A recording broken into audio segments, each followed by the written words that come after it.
ఈ వరల్డ్ లో మనల్ని అందరికంటే ఎక్కువ ద మోస్ట్ బిగ్గెస్ట్ రెస్పెక్ట్ మనకి ఎవరిస్తారు?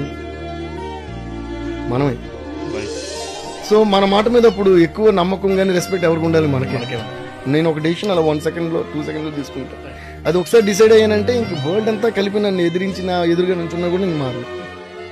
I don't use the word promise అని ఎవరితో అన్నింది లేదు ఇప్పుడు వరకు. ఐ ప్రామిస్ యూ అని ఎవరన్నా సార్ నాకు ఇది చేసి పెడతారంటే అప్పటికప్పుడే చెప్పేస్తా. ఎస్ నువ్వు అప్పుడే చెప్పేస్తా. చేసేస్తాను అన్నానంటే ఇంక అంతే. వాడు వద్దన్నా కూడా నేను చేసేస్తాను. బికాస్ అది వాడికి ఇచ్చిన మాట అనేది తర్వాత, ఫస్ట్ నేను ఇచ్చిన మాట అనేది నాకు important.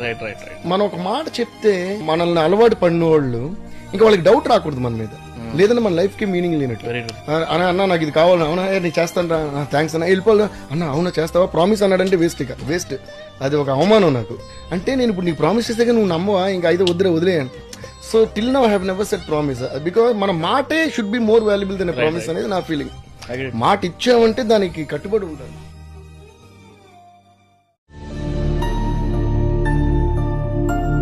The worst thing anybody could do is tell you to do what they want you to do without even asking whether you want to do it or not.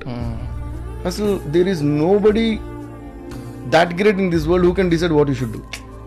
So నేను ఏంటన్నా అసలు ఏంటి మనిషి అసలు ఏమనుకుంటా, who are you to decide what I should do?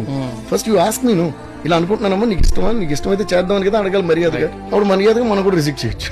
అంతా ఆయన పడి చెప్పేస్తాను. అసలు నా ఒపీనియన్ అడగలా, నాకు అది నచ్చుద్దా లేదా ఏది అడగల.